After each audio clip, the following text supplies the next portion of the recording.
네, 안녕하십니까. 깡센클럽 강재윤입니다. 전일 국내 증시, 미증시가 좀 하락했던 부분도 있었고, 그 장중에 미 선물이 하락한다. 이 부분에 따라서 시장에서 역시 하락으로 마감이 되는 모습을 보여줬다 들었다. 대형 지수 같은 경우는 이제 업종별 차별화가 또 뚜렷이 나타난 흐름을 보여준 반면에 코스닥 중심으로는 여전히 하락이 좀 큰 모습을 보여줬다 듭니다. 그래서 거래 대금 자체가 크게 나타나지 못한다 그런다. 시장에서 상승할 때는 상승 거래 라인이 중요하다라고 말씀드리지만 시장에서 조정받을 때는 오히려 시장에서 거래 대금이 작은 것도 나쁘지 않다. 이렇게 볼 수가 있습니다. 자, 하나씩 보면서 설명해 드리도록 하겠습니다. 자, 전일 국내 증시를 보면은 지수상으로는 2,355포인트, 0.67% 하락으로 마감이 되었습니다. 거래대금은 9조 5,600억. 그러니까 실제로는 동시효과 들어가기 전까지는 거래대금이 구조가 안 되는 그런 흐름을 보여줬었는데 동시효과에 약 6천억 정도 거래대금이 형성이 되면서 전일과 비슷하다 정도 이렇게 마감이 되었습니다. 외국인이 매도 730억 정도 매도를 했고요. 기관에서는 아주 소폭의 매수를 했다가 됩니다. 그래서 실질적으로 외국인들은 여전히 시장에서 사는 것과 파는 것이 나눠져 있다. 이 흐름이 동일했고 기관 역시도 그 흐름에서 비슷하게 전개가 되었다 됩니다. 그 다음에 선물시장은 0.76 소폭 더 하락을 해서 마감이 되었다 되죠. 그래서 외국인은 선물쪽에서 매수가 200개 정도 소폭의 매수 들었고 누적 순매수 여전히 조금씩 늘려가는 흐름 동일하다가 됩니다. 그다음 코스닥 지수가 이제 하락을 또 키우면서 2%대의 하락으로 마감이 되었습니다. 그래서 코스닥은 다시금 810선 초반 자리대까지 내려왔다는 날 아무래도 이제 수급적인 부분과 그리고 모멘텀이 많이 없다. 그리고 개인들의 신용 물량이 많다는 부분이 여전히 상승보다는 하락 쪽에 무게를 많이 실어주는 모습을 보여준다 됩니다. 그래서 외국인 같은 경우는 이제 매도가 388억 정도 매도했고 기관에서가 매도세가 확대된 모습을 보여줬다 되죠. 자, 바로 해외 증시 보도록 하죠. 전일 중국도 장중에는 하락을 좀 키우는 모습이 있었는데 결과적으로는 이제 3,320포인트 전후에서 마감되는 흐름은 거의 비슷하다 됩니다. 그래서 중국 같은 경우는 이제 아무래도 우리나라도 마찬가지지만 미 대선에 따른 결과를 지켜보자는 관망 심리도 강하다 이렇게 돼 있고 그 중국 자체가 경기 회복세가 어느 정도 계속해서 나오고 있는데 이 경기 회복세가 나오다 보니까 오히려 시장에서는 경기 속도 조절이 필요하다 이런 얘기도 나왔다 됩니다. 그래서 중국 당국에서 이제 금융 당국인데 이쪽에서 신중한 통화 정책에 대해서 강조를 했다. 이 부분이 이제 부양책에 대한 기대치를 자체적으로 낮췄다 이렇게 볼 수 있겠죠. 다만 다음 주부터 오중전해가 시작이 되기 때문에 거기에 따른 모멘텀을 봐야 수 있을 것이냐 이 부분이 중요하다가 될 것이고 이제 거래대금 자체가 많이 줄었다 즉 관망세가 이어진다 정도 보시면 되겠습니다.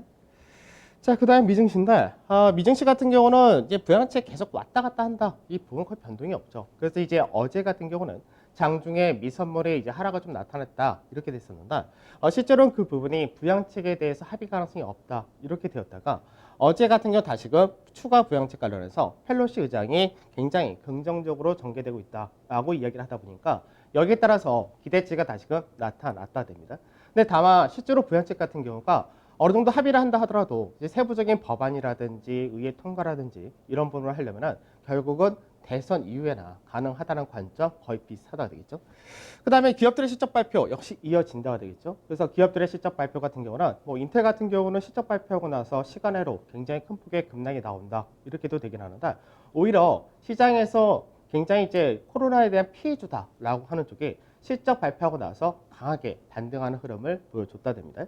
그래서 지금 현재 유럽이라든지 뭐 미국이라든지 코로나 확산은 계속해서 지속이 되고 있지만 오히려 시장에서 앞서도 말씀드렸듯이 코로나 수혜주다라는 쪽이 더 약하고 코로나 피해주다 하는 쪽이 오히려 좋아지는 그런 흐름을 보여준다 되겠죠. 그래서 이 부분은 실제로 코로나에 대한 피해를 앞전에 크게 봤지만 이제는 서서히 회복되는 국면에 나타날 것이다 라는 기대치가 높다라고 보셔야 됩니다. 그래서 결과적으로는 나스닥이 소폭의 강보합 정도의 상승을 보인 반면에 다우라든지 S&P가 0.5% 정도의 상승을 보여줬다 됩니다. 더군다나 이제 어제 그저께도 그랬고 이제 오늘 그저께 그리고 오늘 이렇게 둘 다 상승 종목군들을 보게 되면은 상승 업종이 역시 70% 이상 더 많다고 되는데 항공이라든지 여행, 금융, 원유 서비스, 철강, 헬스케어, 유틸리티, 자동차, 산업재 등 전반적인 경기 관련주들이 강세를 띄었다. 이런 모습을 보여줬고요. 반대로 금이라든지 은 같은 안전자산이다라는 금속이라든지 빅테크 쪽은 약세를 보였다 됩니다. 그래서 실제로 미증시를 보게 되면 미증시가 지수 상승은 크지 않지만 실제로 상승 업종들은 상당히 많은 흐름을 보여준다든가 대부분 국내 증시와 마찬가지입니다. 그래서 미증시도 현재는 경기 민감 가치주 이쪽이 많이 강세를 띠는 구조가 어느 정도 트렌드로 만들어지고 있다라고 보셔야 되겠죠. 변동성 지수는 소폭 하락을 해서 28선 초반에서 마감이 되었고요. 유가는 뭐 40불 전후 거의 변동이 없습니다. 그다음 MSCI 코리아 인덱스 같은 경우는 0.5% 정도 하락을 했다는데 원달러 환율이 소폭 반등한 부분도 있고 삼성전자가 전에 하락을 했던 영향도 나타난다라고 보시면 되겠죠.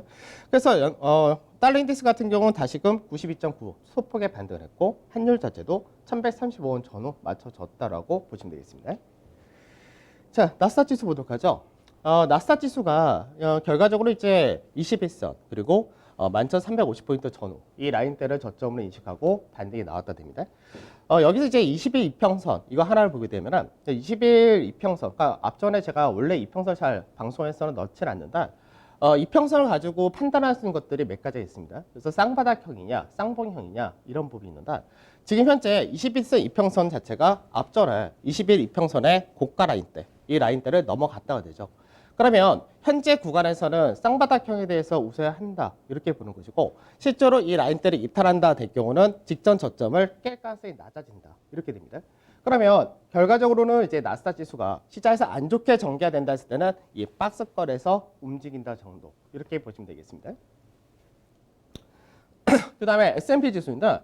S&P 지수도 비슷하죠. 3,430포인트 전후 이 라인대에서 반등이 나왔다 됩니다.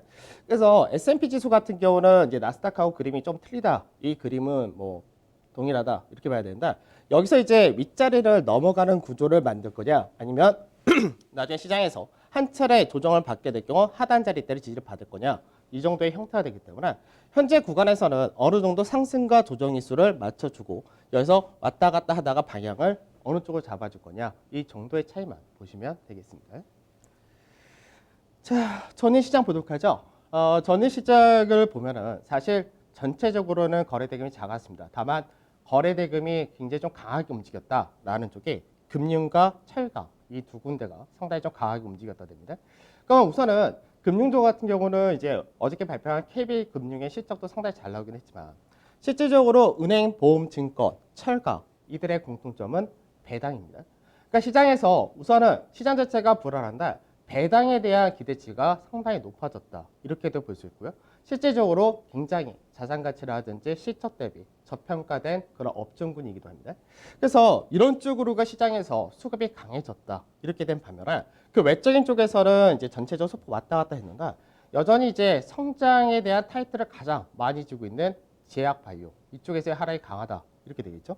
그래서 코스닥의 하락폭과 제약의 하락폭이 비슷하다 했는데 결국 이제 삼성 바이오로직스도 실적이 이제 기대치는 높았지만 실적이 예상보다 안 좋았다는 부분이 추가적인 하락이 나타나면서 더 끌고 내려간 모습을 보여줬다 되겠죠. 그 외적으로도 이제 나머지 종목들 같은 경우는 소폭의 상승과 하락 정도 나타났다 정도 보시면 되겠습니다. 자, 지수하고 은행업종은 비교를 해보죠. 업종 지수입니다. 업종 지수 보면은 이제 코스피 같은 경우 지금 현재 2,167에서 2,444포인트. 여기가 이제 딱 박스권으로 만들어져 있고 현재는 박스권의 중간마디에서 왔다 갔다 한다. 이렇게 되어 있죠. 근데 이제 은행 업종 지수를 보게 되면 실제로 은행 업종 지수는 이제 전년 대비해서 작년 종가 대비해서 아직까지 20% 이상의 하락이 나타난 그런 케이스입니다. 그러니까 어제 KB금융 실적 발표한 거 보게 되면은 올해 3분기가의 실적이 작년보다 더 좋은 케이스 이렇게 되어 있는데 그러다 보니까 실적이 좋다는 얘기는 늘 하고 있는 배당을 그대로 더 그대로 유지를 하거나 오히려 상향할 수도 있다 이렇게도 볼 수 있습니다. 그러면 실적이 굉장히 잘 나왔고 전년보다 더 좋고 근데 주가 자체는 작년보다도 훨씬 더 낮아 있는 그런 상태가 돼 있고 실제로 앞전에 은행업종 같은 경우가 5월달과 6월달 이때 강하게 흐름이 나타났다. 실제적으로 그때보다 지금 현재 주가가 좀 더 낮아 있는 그런 상태가 됩니다. 물론 이제 일부 종목 같은 경우는 더 위로 가 있기도 하지만 실제 전체적으로 은행 업종이 현재는 굉장히 낮은 구간에서 움직인다 되겠죠. 그래서 실제로 최근 들어서 9월 말 대비해 가지고 상승폭 해봐야 현재는 은행 업종 지수로 약 13% 정도밖에 되지 않는다 되겠죠. 그래서 시장에서 지금 현재 그 코스피 지수 같은 경우가 어저께를 종가 기준으로 했을 때 고가 대비해서 약 3% 정도 빠져 있는데 그보다는 현저하게 높다 됩니다. 그래서 차별화가 되는 구도도 있지만 여전히 은행 업종이나 이런 쪽은 굉장히 싸다라는 부분은 동일하다 되겠죠.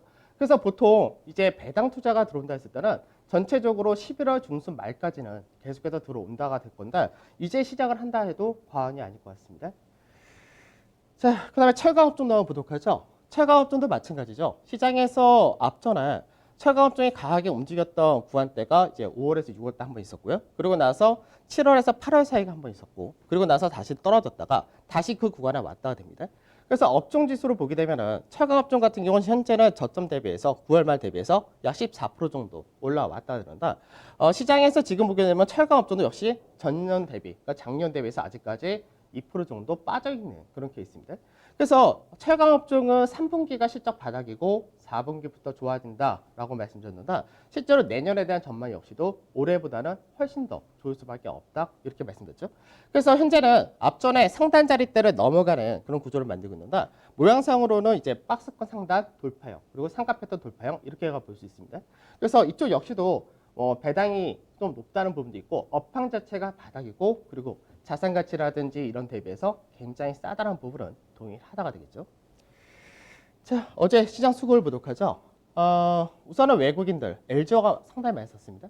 그 다음에 세트리온도 이제 어제 그제 이틀 동안 사는 모습 보여준다가 되겠죠. 그 다음에 현대차를 좀 샀고요. 그리고 이제 하나금융지주, KB금융, 그리고 삼성생명, 삼성증권 금융주를 많이 샀다 되죠. 그 다음에 철강, 현대제철이라는 이런 쪽도 매수가 들어온 모습 나타났다 됩니다. 반대로 매도가 나왔다는 것이 이제 삼성전자가 어제 같은 경우는 1,600원 정도 매도가 나왔다 그죠. 그래서 이 부분은 실질적으로 일부 차익 실현이다라고 봐야 됩니다. 환율 자체가 1,130원까지 떨어졌다 그러는데 추가적으로 하지 떨어져서 안 된다고 말씀드렸는데 떨어지지 않고 어느 정도 올라왔다 했을 때 일부 차익 실현 효과가 발생이 될 수 있다 그러는데 그 부분이 나타났다 정도로 보셔도 될 것 같고요. 그다음 삼성 바이오로직스는 실적이 예상치를 하이했다 되죠.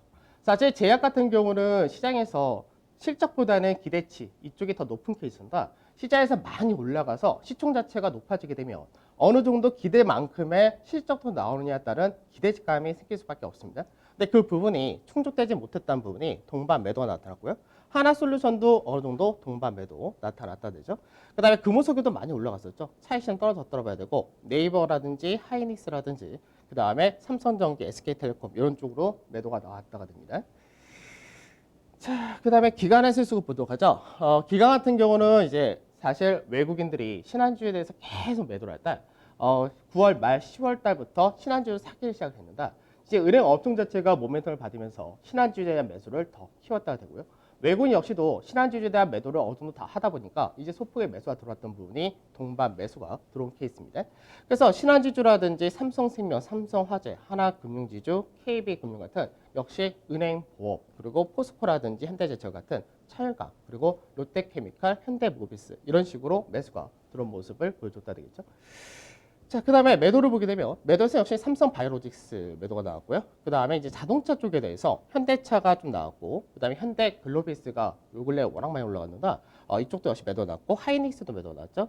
그리고 카카오라든지 세트류라든지 하나솔루션, 기아차 이런 쪽을 매도가 나오면서 5G 관련도 있는데 전체적으로 많이 올라간 쪽 그리고 성장주 이런 쪽에 대해서는 매도가 이어졌다 됩니다. 그러니까 이게 사실 수급적인 부분에서 보게 되면 어떤 그림이냐면 시장에서 성장 이쪽에 대해서 무게를 많이 실어두고 있다가 시장에서 이쪽이 서서히 좀 안 좋아진다 모멘텀 자체가 가치라든지 경기로 올라간다 할 때 서서히 이제 무게추를 바꾸는 거죠. 그래서 성장주를 팔고 가치주를 사고 이게 나눠지다가 이게 어느 정도 추가적인 모멘텀과 무게추가 이쪽 확 실렸을 때는 이쪽이 탄력을 더 받는다 이렇게 되는 과정입니다.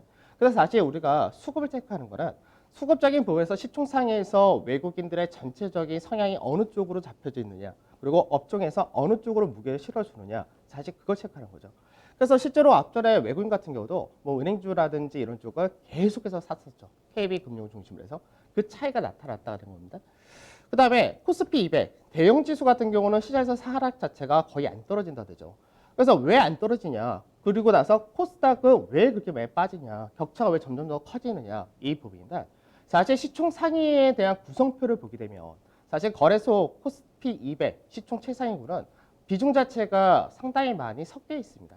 그러니까 우선적으로 볼 때 삼성전자와 하이닉스를 중심으로 해서 그 다음에 뭐 삼성전기라든지 LG전자라든지 이런 IT가 전체 코스피 200에서 차지하는 비중이 약 32% 정도 된다고 그런다. 이제 IT 같은 경우에서 특히 삼성전자나 하이닉스 이런 거를 가치주로 볼 거냐 아니면 성장주로 볼 거냐라는 부분이 좀 헷갈릴 수 있는데 실제로 성장주로 보기에는 밸류가 비싸지 않고 가치로 보기에는 싸지는 않은 그런 케이스입니다. 다만 국내를 대표한다는 부분과 외국인들의 수급이 가장 먼저 들어온다는 쪽 그런 부분이 있기 때문에 그런 부분에서가 삼성전자와 하이닉스가 시장에서의 무게추를 우선 잡아준다 이렇게 보셔야 되고요. 그 다음에 빅세븐이라고 얘기하는 네이버라든지 LG와 삼성 바이오로지스, 세트리온, 카카오, 삼성 SDI 그리고 NC소프트, SK바이오팜 이런 것들이 있겠죠.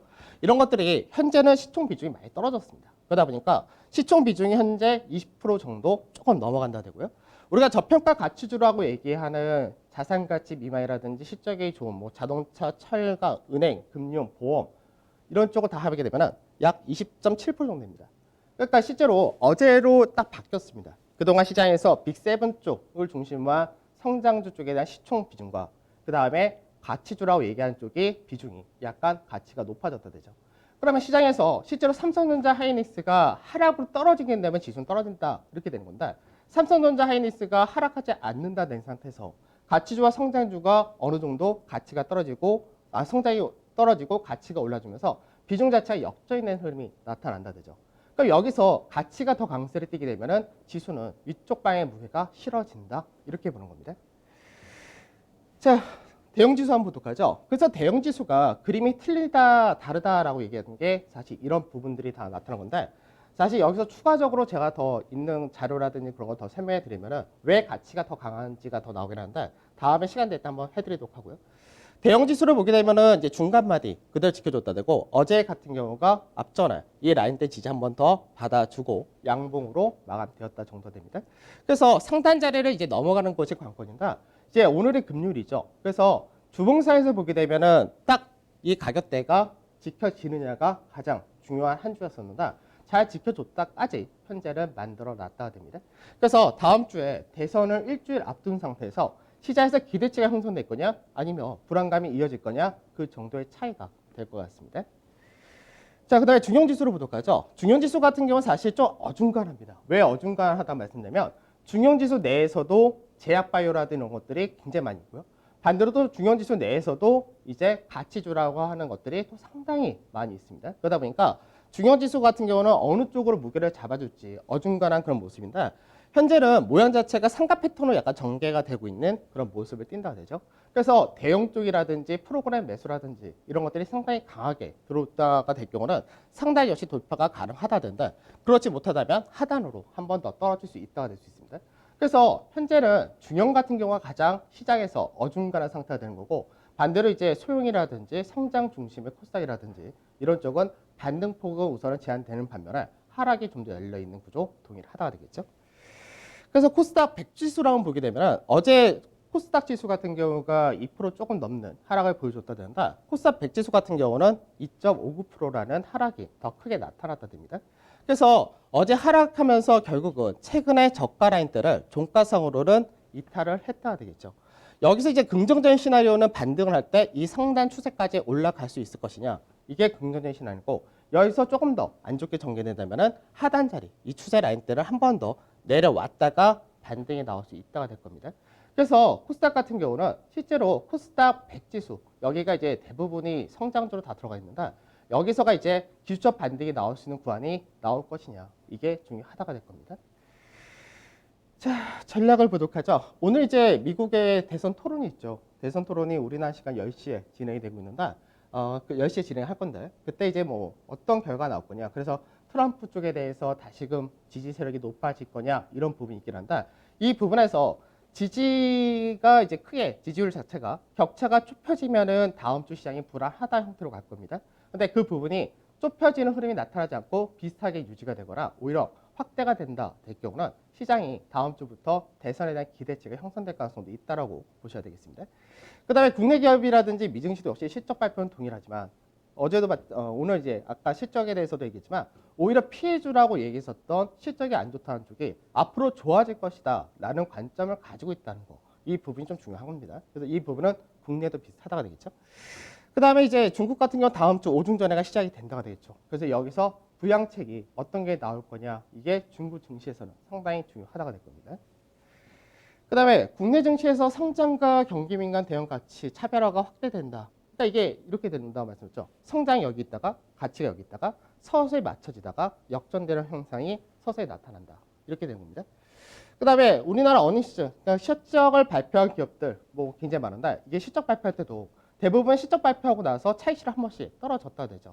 다만 시장의 트렌드 자체가 가치가 좋네 이런 쪽에서는 실적 발표한 이후에 오히려 더 확신 성향이 생길 수 있기 때문에 더 강세에 뛸 수 있다는 부분은 염두에 두셔야 되겠죠.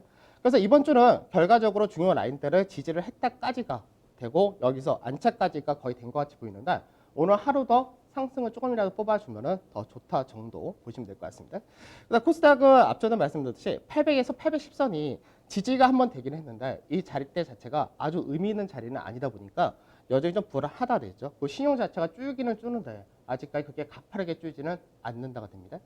그래서 IT를 중심한 반도체 중심 IT는 똑같고 그다음에 배당, 은행하고 뭐 증권, 철강 다 앞서도 말씀드렸지만 은행이 좀 더 안정적이다라고 보셔야 될 것 같고요.